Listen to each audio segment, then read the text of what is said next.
Welcome to the intersection of technology, cybersecurity, and society. Welcome to ITSP Magazine. You're listening to a new Securing Bridges podcast. You're about to join Alyssa Miller as she sits down with senior and executive security leaders to share stories of success and failure while working across business teams. It's time to build and secure the bridge to the business. Knowledge is power, now more than ever.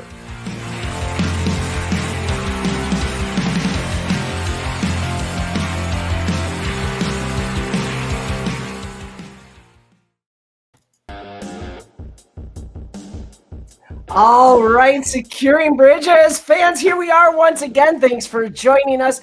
Another episode of, well, hopefully your favorite show, my favorite show. I mean, I'm biased though, so good to see you all out there. I hope you're ready for yet another wonderful guest. We are into February. We're cruising along here. How's your month going so far? We're having fun here. And like I said, we've got another great guest today. I'm really excited for this one. I cannot even believe that I get this opportunity to have this next person on our show, but he's here. He's with us. Everybody say hi. It's Jerry Bell. Hey, Jerry, how are you? I'm doing fantastic, Alyssa. How are you doing? I am doing wonderful. It is very good to see you. And as I said, I'm quite honored to have you on the show. It's been a while in coming from my perspective, working through like my wish list of guests I wanted to have on there, but you were on there too. So, but for those out there in our viewing land who maybe don't know you, go ahead and just introduce yourself. Tell us a little about yourself. Sure. So, gosh, where to start? Currently, I am the CISO for IBM's cloud business, which keeps me pretty busy. For about the past 12 years, I've run a little podcast called Defensive Security with a good friend of mine, Andy Callett. Most recently, my claim to fame has been a Mastodon instance called infosec.exchange, which has been where a lot of the security community has rehomed post Elon Musk apocalypse on Twitter. The Elon Musk apocalypse. That's probably the best description I've heard of it yet. Yes, Mastodon has become the refuge for many of us, and many of us have found our way to that instance. Certainly, I'm there, as people know, and it's been a great place. So, but you also said, so let's start at the beginning. Now, you mentioned IBM, and so CISO for IBM Cloud. What does that actually mean? What does that entail? Because I think people kind of wonder sometimes when you're like the CISO of a product. That's a little, I have some ideas, but share with us if you wouldn't mind. Yeah, sure. So IBM has a public cloud, so similar to what you might find at AWS or Azure or Google. It's obviously smaller, and it derived from some acquisitions IBM made about 10 years ago. And while it is a commodity cloud, so for it does compete directly with those other providers. It's really focusing on our niche customers, IBM's niche customers, which are the really large, complex multinationals with high regulatory expectations and whatnot. So, in terms of what my role is, I am responsible for defining the security strategy and policy, making sure that we are offering our customers a secure place to run their workloads. Okay. All right. So definitely more of I don't know how to put this, like an internal role of you're responsible for the security of that cloud environment. Mm-hmm. Okay. That's right. Yeah. So do you then, does that put you in a position too, where you're talking to customers and stuff and their security teams or anything like that, as far as either trying to justify your security strategy within that cloud environment, or B, helping them understand how to, kind of where I guess that separate or that shared responsibility line falls and who's responsible for what? Yeah, it's primarily the latter. Um, Again, a lot of our customers tend to be more sophisticated, right? We see a lot of banks, a lot of large sophisticated companies who are perhaps more conservative than like somebody that was born on the cloud. And so one of the things we have to do in those instances is obviously convince those customers that we have a responsible security program in place. And similarly, by the way, we have to have those same sorts of discussions with regulators. Sure. Yeah. Well, you mentioned lots of regulated customers and banks. So that right away to me screams, having come from financial services many years myself, we start talking financial services and yeah, the regulatory side of it definitely, starts to show up. But you said something that was kind of interesting there that it sparked a thought for me. You mentioned that these are, more of your conservative type organizations. They're ones that aren't necessarily cloud native organization or infrastructure, that sort of thing. They weren't born in the cloud, I think is how you put it. Do you find that like the people you're talking to, are they like set on like a cloud transformation journey, as some would say, or is it more that they're just sort of kind of more organically growing into it? I think it's more of the former. So a lot of organizations around the world right now are for a variety of reasons trying to take advantage of cloud. And so by the way, it's not a situation where we don't have born on the cloud companies coming Sure. to our cloud. It's more that that they tend to be more comfortable and less resistant to it, so to speak. But for the larger companies, there is a recognition of the business advantage that you have from moving from a traditional on-prem data center to the cloud, and so I think a lot of these customers see the writing on the wall, and they're trying to participate in the modern economy, and see the need to make those sorts of moves. Okay, and that makes sense. I mean, it's because I've seen both organizations that, well, I guess there's kind of three, right? There's those, again, that you're working with who just, that's where they started. They started with cloud tech. That's where they've begun their lives. Everything they're doing is cloud native. They've learned that ecosystem. They build into it well. You've got those who make a very specific focused transition to cloud, that cloud transformation story. And then you've got kind of those who, sort of find their way there, maybe because their business sort of drives them there in certain cases. So when it comes to then that defining, I guess, that line when we talk shared responsibility in terms of cloud, and Mhm. do you find that to be well understood with these organizations, or is that like a conversation that you're having to get into with a lot of them still, where they don't even, maybe they've got different expectations of what cloud providers should be doing than what cloud providers are actually offering in terms of whether it's management of the environment or the security of the environment or whatnot? Surprisingly, I think a lot of organizations are pretty they understand the nuts and bolts of cloud, and so I don't typically have to do a lot of education in that regard, right? So um, it tends to be more on the edges, right? Where you have maybe higher up the stack type applications, software as a service, or where customers may want um, to offload more of the operational responsibilities. So typically, a lot of the larger companies recognize, their business isn't about managing IT. Their business is about, managing a bank or making cars or what have you. And so, they're very interested in not only moving to the cloud, they're also interested in partnering with a company that can help, both manage that transformation, but also manage the IT ongoing. So, it's often in context of a partner as well. Gotcha. So understanding their business then kind of becomes key because a lot of times they're asking you to take on a little bit more of maybe I guess an operational role or something. You're going to have to understand what it is that is meaningful to their business and how do you kind of prioritize those efforts. Yeah, yeah, and certainly IBM used to be big into that part of the business prior to our divestiture of a company now that's named Kyndryl.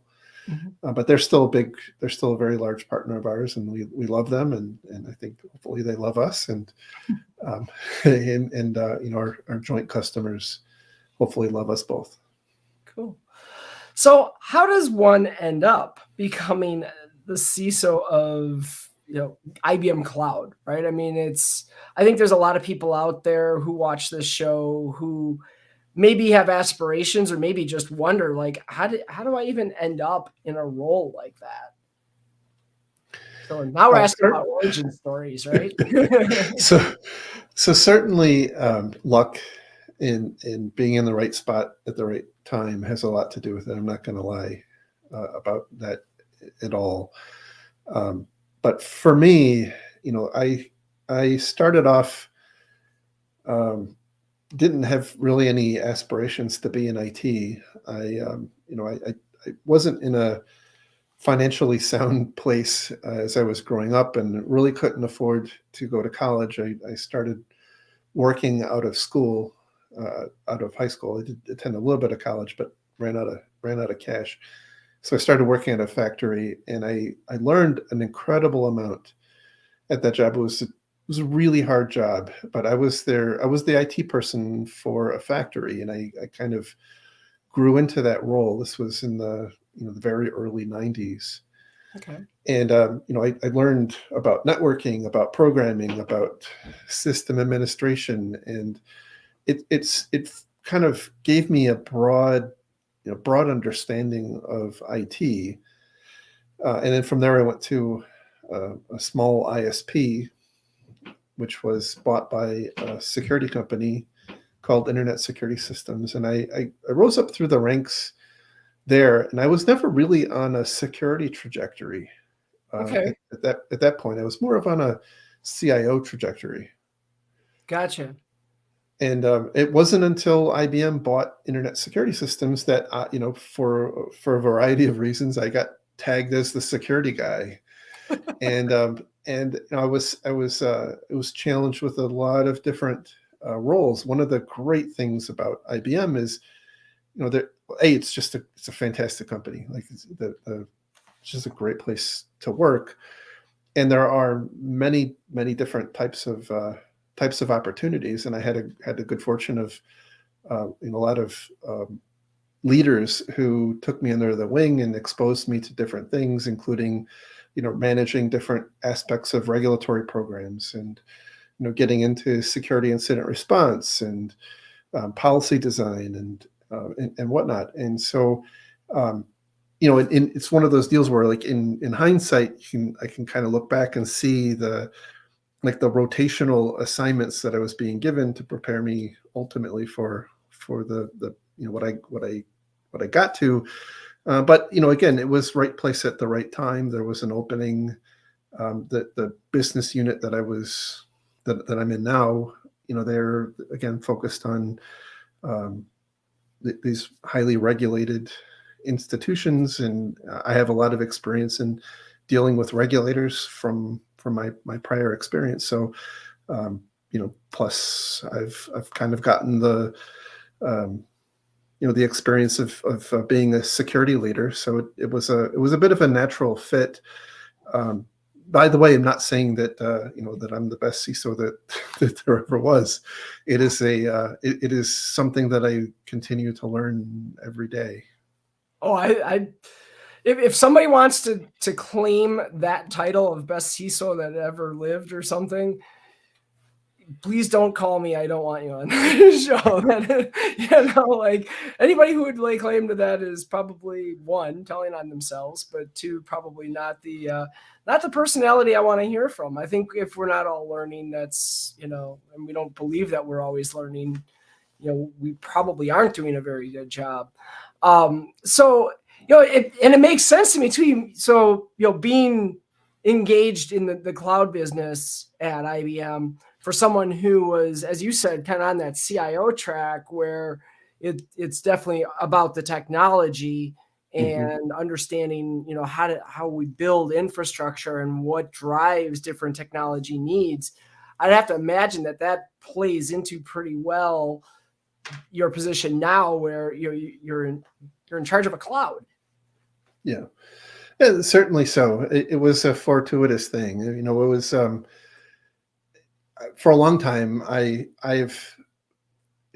expected cloud is where a lot of the IT industry is headed, and I know that might be an unpopular position, but we don't manage our own voicemail systems anymore. We don't have our own power plants, and I think over time, a lot of IT, a lot of corporate IT is going to end up consolidated in the cloud, and it might not be as in 50 years, it might not be as cutting edge and innovative as it is today. But I think that's where the industry is headed. And so, from my perspective, it's always been something I've been really interested in, because I've since I got into IT leadership back in internet security systems, like I could see that end destination. I had no idea how far away it is, but to be part of it is just super exciting. Well, there was kind of a natural progression of it too, right? Like you saw these companies that had big data centers, then they started, paying third parties to host their data centers. Then it got into colo situations, and it did sort of progress all through like the 90s and early 2000s. It felt like to me, but so I kind of had a laugh, because you said the same thing that I've heard from so many security people in all directions, right? Is, well, I kind of got here by accident. And my version of that is, I tell people, yeah, it was like a series of serendipitous events. Like there was, happy little accidents happen. But I think, and let me know if you agree with this. What I've tried to tell people because I think people hear that and they're like, oh, well, you just, what if I don't get lucky? Then I'm, I'm kind of screwed or whatever. What I've been telling people is I feel like everybody has the opportunity to get lucky at some point.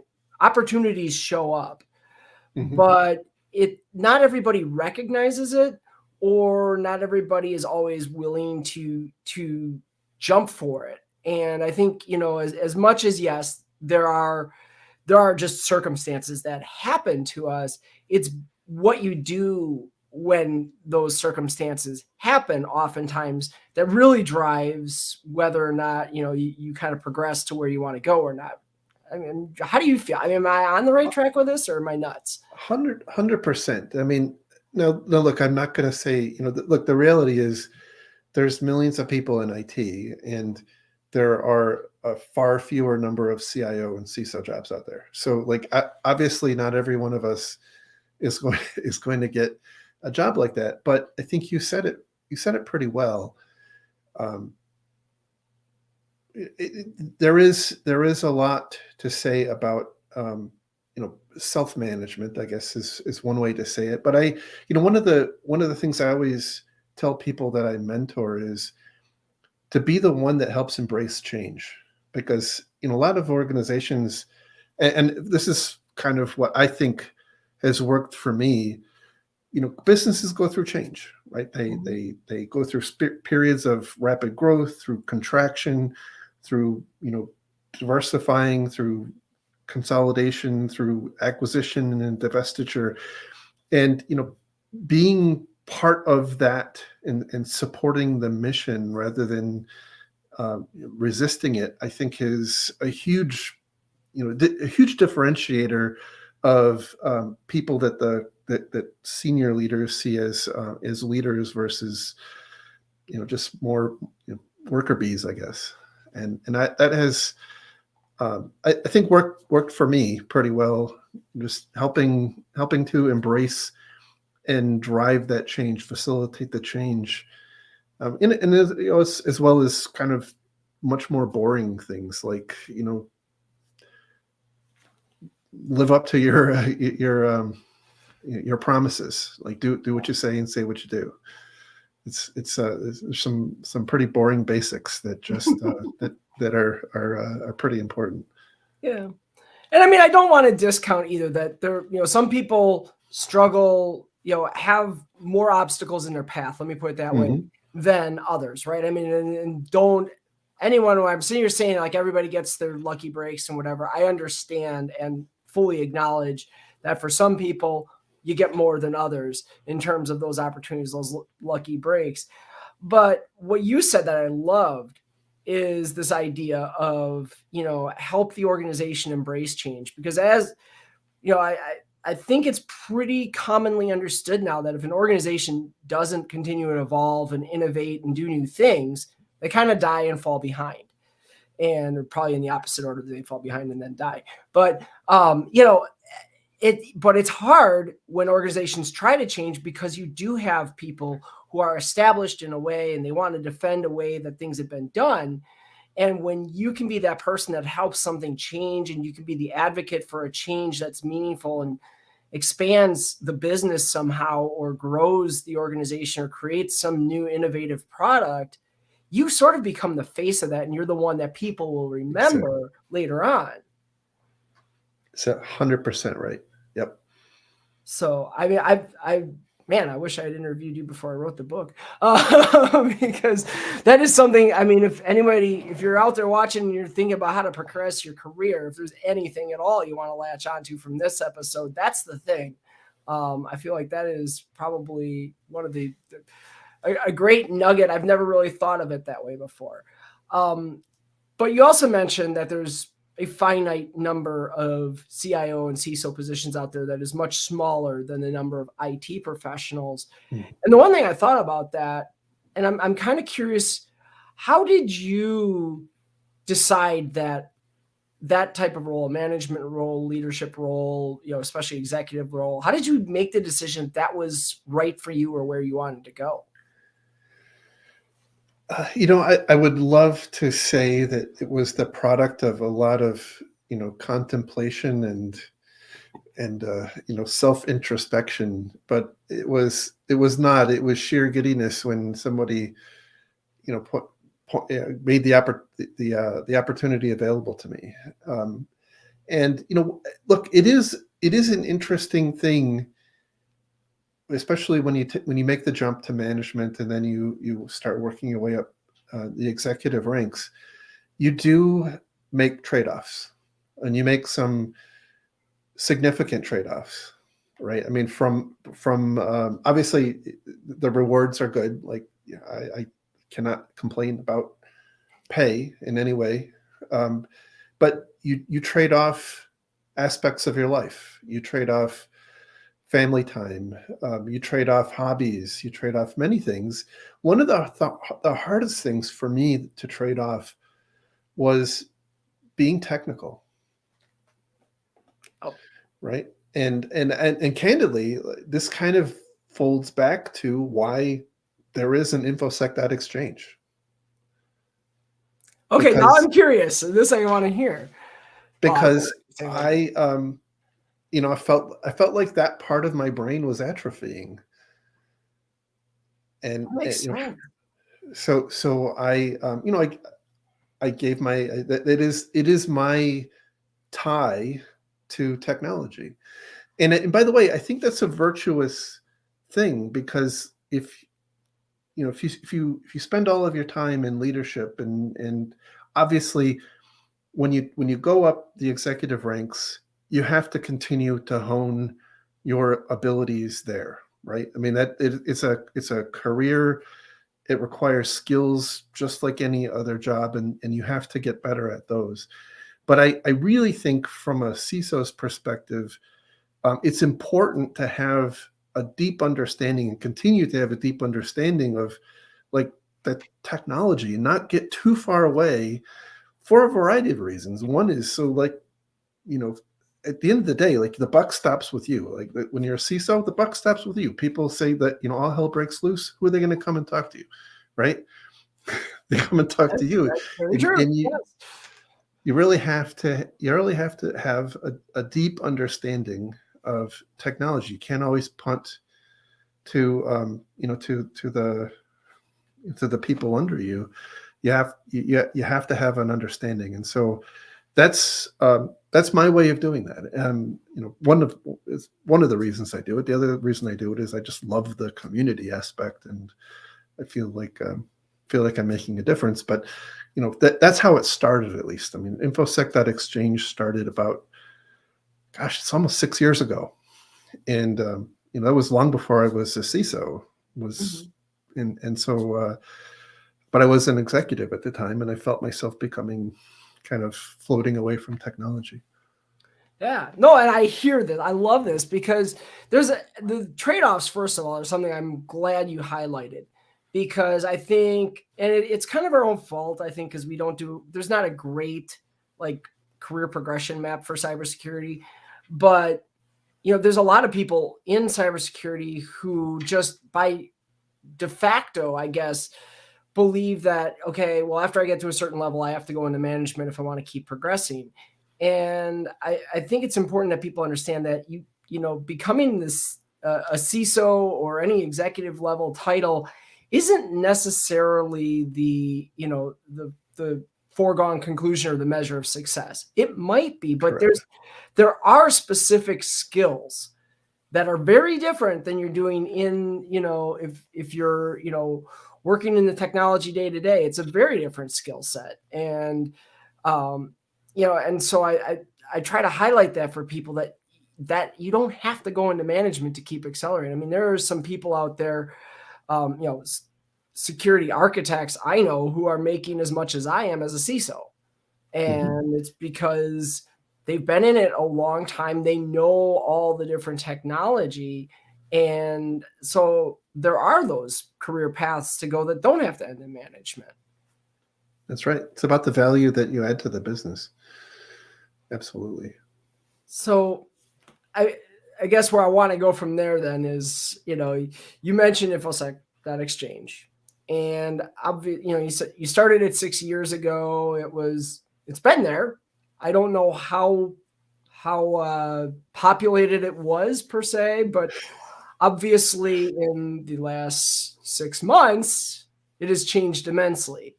So kind of what has that even been like, as Twitter kind of went the way it went with a certain unnamed individual who's taken over and made some decisions. It's been fascinating. It has been absolutely fascinating. So for the first 5 years, we had, I don't know, I think there were something around 3,000 accounts had been created, but there were less than 200 people active in any given month. So it was really, really sparse. I ran it in a VPS that cost me a couple $100 a year, and it was fine. I kept up with a small community of people. It kind of scratched my technology itch. And then fast forward to right around this time last year when the news broke about the potential acquisition of Twitter, and there was an initial exodus to infosec.exchange at that time, and it killed my VPS. It swamped my boat, and I ended up having to buy what I call a big boy server, and it was a server at the time, I thought, by the way, that I would never outgrow. It was 32 core, 128 gig NVMe SSDs, and it was a significant piece of hardware. And then fast forward to October, late October, I was working from my place at the beach, and my phone started going bananas. I have the Twitter alerts set up on my phone, and it just started going crazy. And I was on a meeting, and I couldn't look at my phone for a while. Eventually I looked at it, and it was just like dozens and dozens and dozens of mentions from Twitter. And they was people referring each other to infosec.exchange and mentioning me. And I looked at, looked at the Mastodon instance, and, we went up by a couple of thousand people in the first day, and then another 1,000 or two the second day. And that was pretty cool. The server was doing great. No problem. I was excited to see it, and fairly encouraging of it. I had no idea how many people would ultimately move, though. And so about a week in to 2,000 to 3,000 people joining per day, I started to realize I was in trouble. I can only imagine. I mean, I think of just the happy horror of, holy crap, millions of people are joining my, holy crap, millions of people are joining my instance.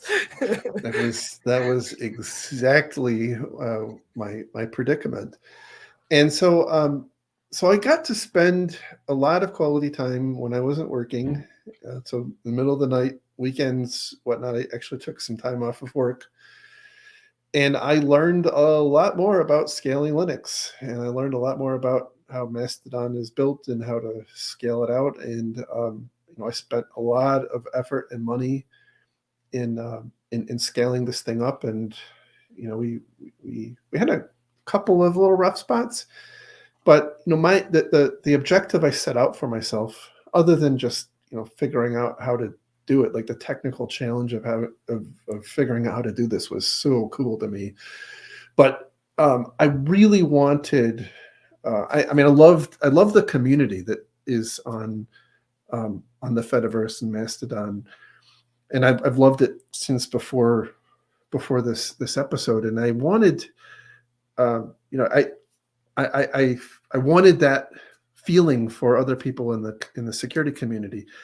And so I wanted to be the front door for people who wanted to leave Twitter and go somewhere else, and to have a landing spot that just worked and was, not drama free. It just worked. And, the reality of Mastodon and the Fediverse is that, it's highly decentralized. It's federated. That's why it's called the Fediverse. And I know that people aren't going to stay, right? They're going to pick up and move to other instances. They're going to start their own instance. Kevin Beaumont, for example, started his own. He initially came over and started his own, and that is the beauty of it, right? And so for me, it was all about trying to keep that community intact. Yeah. Well, and it's interesting to me because, like, I was on an earlier instance and it never, even though it was there. And then all of a sudden, I think for me, it was Leslie Carhart, tweeted something about, hey, we're all going to InfoSec Exchange. And I'm like, I'm there. If that's what we're doing to get away from Musk, I'm on it. And, but I heard a lot of people say, well, it's just like IRC. And I was like, no, this isn't like IRC. This is nothing like IRC. But I'll tell you what, as I've gotten more used to the how the Fediverse works and the federated instances, and I start to see what people mean. Because does it operate the same way? No. IRC, you had, like, for me, it was Undernet and, a bunch of different channels I could join and whatever. But individual channels could be secured and not talk to each other. And, and so it's different in that sense. But I think that overall decentralized nature of it is what people are referring to. And to me, it's almost like, I think Mastodon, as I've seen it thus far, maybe this is me being optimistic and idealistic, but it's the closest we've come to what we all thought the internet was going to be back in the 90s when this thing first came to us. And we were all excited because it was this whole new world of whatever. And I think people kind of forgot on Twitter why we all originally gravitated to Twitter, because Twitter started to do things that we didn't originally want to deal with, like paid ads and, the infamous algorithm and all that kind of stuff, things that, Mastodon doesn't do. Right. And I think that's, now we've started to see, like, oh yeah, the people who are on, Mastodon now, I think are the ones who are realizing like, yeah, this was what we always liked when back in the day with Twitter, if you will. And so I assume for you then, because that love of the community is also something that speaks deeply to me. I assume that this has got to be, a kind of a proud moment in that sense for you to be able to be just one part of, this thing that has happened now. I don't know if it's proud as much as honored. Like, just to be part of that has been just one of the coolest things. Obviously I have kids and I'm married and whatnot. So those are obviously above, but been one of the coolest things that I've been part of. And I'm so happy to have been been part of keeping the community coalesced. And it's so cool to watch people converse and ideas form and connections be made and people sharing job leads. And I mean, it's just an awesome thing. And to have the ability to be part of that is just a big honor. Well, we've had a number of people pop up and thank you, and I'm going to share my own thanks because truly for me as well, I mean, this community means a lot to me. I grew up in the IRC days. I didn't get into BBS so much, but I was in the hacker rooms at IRC, and that was my teenage years for me. And so, of course, years when I was pretty awkward and whatever anyway. And that's where I learned to really appreciate the security community, or what eventually became part of the security community. And so, for me, it's been great having that feel come back with Mastodon. So little side note to just say, really, really appreciate it. It is, it has been a good refuge for a lot of people. I just talk, well, hell, I'm not supposed to do this. You're never supposed to talk about what you talked about before the show, but hey, you know what? Newsflash, we talked before the show. You and I were talking about just every time now that I still get sucked back to Twitter, it's trying to stay away from things like the trending topics, because you just know there's going to be some doom scrolling moment in there that's going to suck you in. It's a rage machine. Yeah. And that's the problem with the algorithms, right? Is that's what they're designed to do, is to reward those things that get people fired up and screaming at each other. And I think it probably has a lot to do with why maybe some of our, other societal discourse goes the way it does. 100%. And so I think I've seen and talked with a lot of people that have made the move from Twitter to Mastodon, and then some have moved back. And some people absolutely love the fact that it's chronological, I guess, is an algorithm, so to speak. But there's a lot of people who really appreciate that. It is on Mastodon. It's time based, right? The timelines are solely driven by time. There's no attempt to show you things that some algorithm thinks that you might engage with.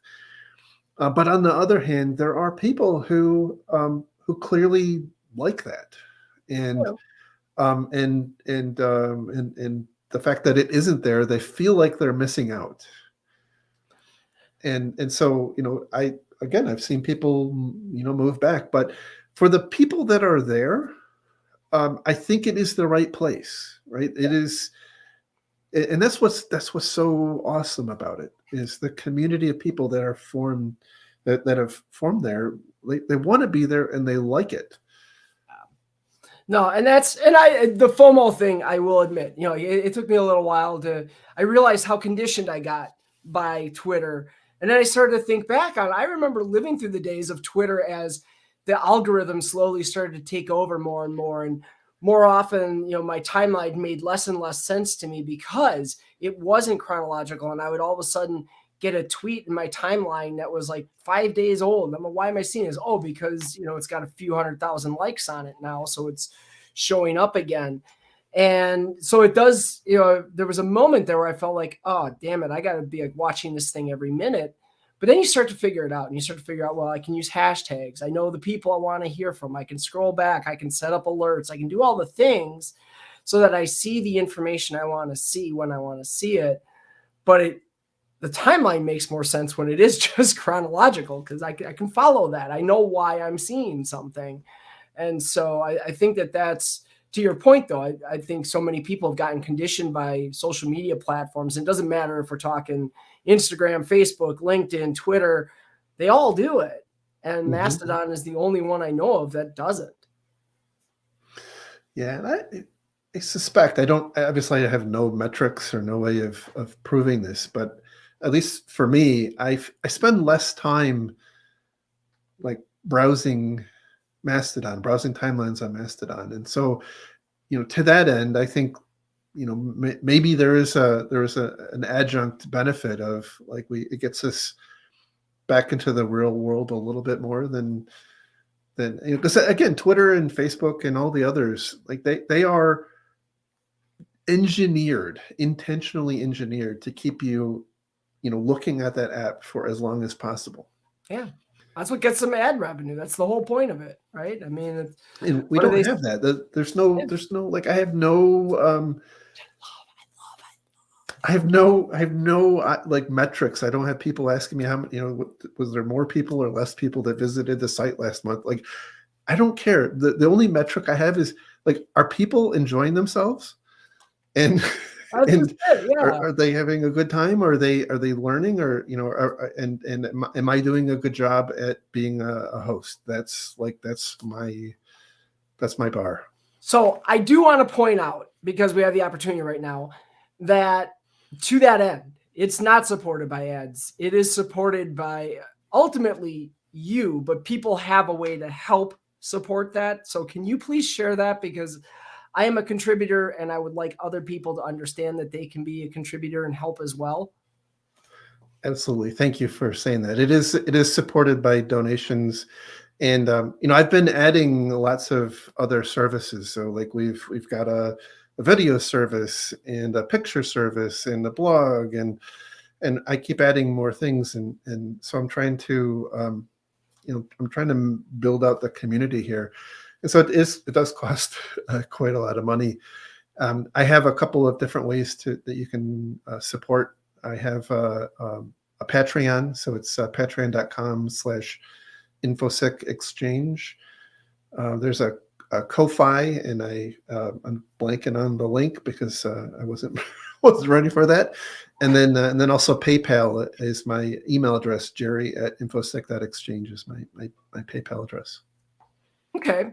Well, I mean, so yeah, I apologize that I surprised you with that, but to me, it's important because, thank you. Again, this has, as was being mentioned here in the comments, this has become a haven for so many people that, it's important that, hey, if you can, if you're able, please do go help and, become a contributor. I think I use the Libre Pay. That's another one that's out there. Oh yeah, Libre Pay. Let's see if I can do this. This should maybe, yes, there we go. I know how to use StreamYard. So there's the Ko-fi link. Otherwise, just go to Jerry's page. Add Jerry on infosec.exchange and check it out. So the last thing, one final plug, because we're running over on time, but that's okay. I want to talk about your podcast really quick. Defensive Security Podcast. And so tell us just a little bit about that. What who are your guests? What do you talk about? Yeah, so it's we really don't have guests. It's a good friend of mine, Andy Kellett, and I. He and I have we go back a long time, and we basically talk about primarily what there is to learn about recent happenings in the security world. So I started it back in 2011, 2012 timeframe when there was a lot of stuff happening in industry, like the Aurora attack had just happened, and at the time I was just getting into podcasts, and it occurred to me, like, all the podcasts were especially in the security world, were like morning zoo radio shows. Yeah.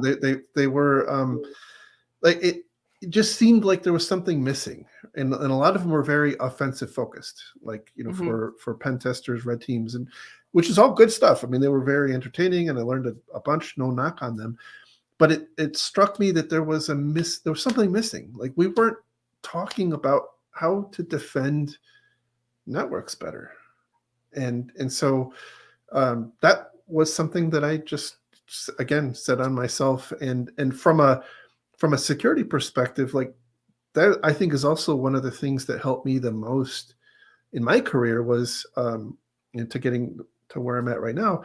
It forced me on a like daily basis to look at what has happened in the world, and then kind of game out, well, what happened, and what could have been done different. And by the way, for the most part, you never know what actually happened, because Right.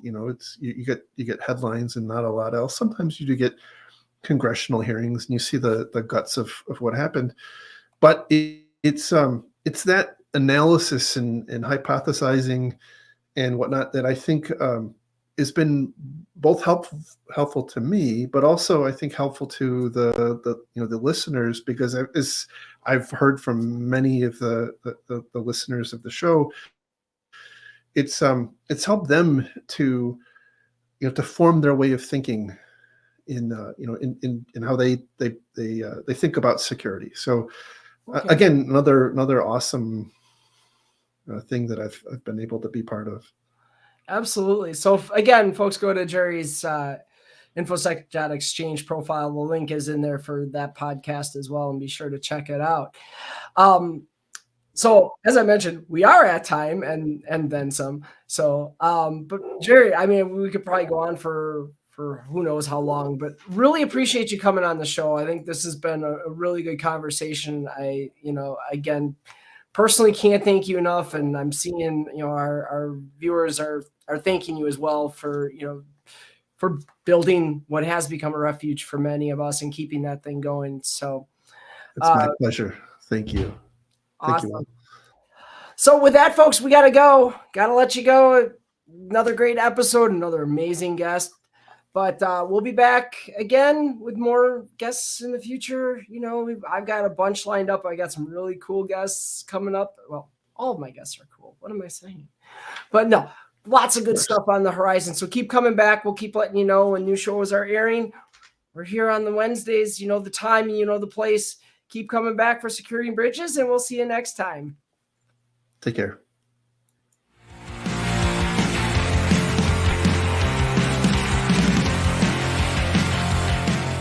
We hope you enjoyed this episode of Securing Bridges podcast with Alyssa Miller. If you learned something new and this podcast made you think, then share itspmagazine.com with your friends, family, and colleagues. If you represent a company and wish to associate your brand with our conversations, sponsor one or more of our podcast channels. We hope you will come back for more stories and follow us on our journey. You can always find us at the intersection of technology, cybersecurity, and society.